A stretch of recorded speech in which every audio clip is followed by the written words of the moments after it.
परिवर्तन की चाह रखने वालों को प्रणाम। जीवन ऊर्जा को जब तुम कोई नियंत्रित दिशा नहीं देते हो तो यह ऊर्जा तुम्हारे आसपास घटने वाली घटनाओं से प्रेरित होकर एक स्वयं की दिशा तय कर लेती है। तुम्हारी आसपास बहुत सी ऐसी घटनाएं लगातार होते रहती हैं जिनका तुम्हें ध्यान नहीं रहता, लेकिन वह सारी की सारी घटना तुम्हारे मनस पटल पर अंकित होती है और प्रत्यक्ष और परोक्ष रूप से तुम्हें प्रभावित करती है। काम भावना भी ऊर्जा की दिशा का ही एक रूप है जो अधिकांश मित्रों के जीवन में अनियंत्रित घटता है। या तो इस जीवन ऊर्जा का प्रयोग सहजता के साथ एक निश्चित दिशा में किया जाए। प्रकृति के हिसाब से मनुष्य इस ऊर्जा को नियंत्रण करने में पूर्णतः सक्षम हो सकता है। एक इंसान एक बार में किसी एक ही कार्य को परिपक्वता और तन्मयता से कर सकता है। उदाहरण के लिए, खाते समय गा नहीं सकते और गाते समय खा नहीं सकते। ठीक उसी प्रकार तुम पाओगे जब तुम काम भावना से ओट-पोट हो जाते हो तो उस वक्त तुम्हारे सारे काम अपनी प्राथमिकता खो देते हैं। फिर जैसे ही भावना से वापस आते हो तुम्हें समय की परिस्थिति का एहसास होता है। काम भावना को बहुत ज़्यादा महत्व देने की ज़रूरत नहीं है। यह भावना ठीक वैसे ही है जैसे क्रोध आना, अहंकार का होना, किसी के प्रति प्रेम या नफरत की भावना का उठना।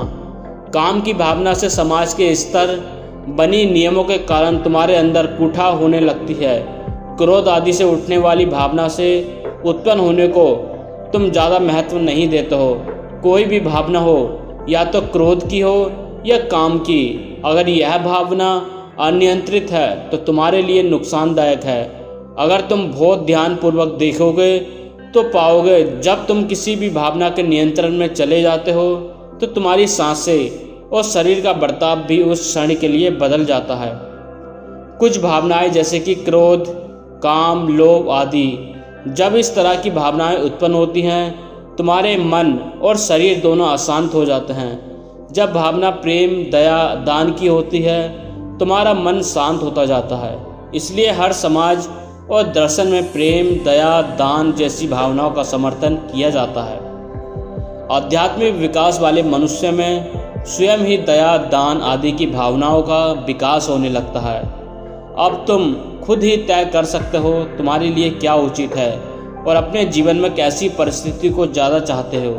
अब प्रश्न है कि अशांत करने वाली भावनाओं को रोका कैसे जाए। नहीं, ये भावनाएं अचानक से रोकी नहीं जा सकती।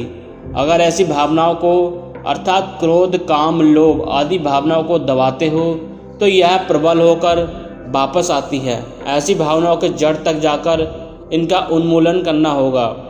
मैंने शुरू में ही कहा है कि यह ऊर्जा ही एक दशा और एक दिशा है जो अनियंत्रित है। इसलिए तुम्हें तुम्हारे जीवन की पूरी दिनचर्या पर ध्यान रखना होगा, नियंत्रण रखना होगा। तुम ऐसा बिल्कुल नहीं कर सकते कि सर्दी हटाने के लिए दवा भी खाओ और साथ में आइसक्रीम भी।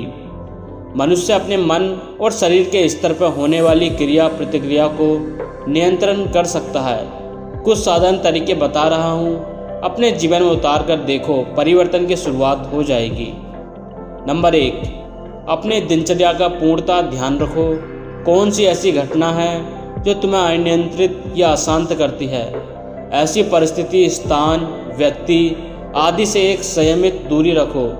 नंबर 2, अपने भोजन की मात्रा और प्रकार पर ध्यान रखो। उदाहरण, मांसाहार तुम्हें दया की भावना से हमेशा थोड़ा सा दूर रखेगा।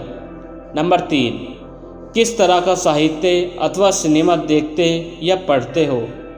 नंबर 4, किस तरह के माहौल में उठते बैठते हो। नंबर 5, दूसरों को देखकर जीना बंद कर दो। शांति अपने लिए ढूंढ रहे हो, दूसरों के लिए नहीं। हमेशा ध्यान रहे। नंबर 6, ध्यान साधना का अभ्यास करो। ध्यान तुम्हें शांत, संयमित और नियंत्रित रहना सिखाता है।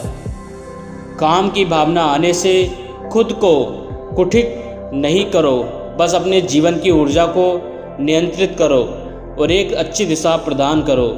तुम्हारी संकल्प शक्ति और ध्यान साधना का अभ्यास तुम्हारे नियंत्रण के मूल स्तंभ हैं। परिवर्तन अब दूर नहीं।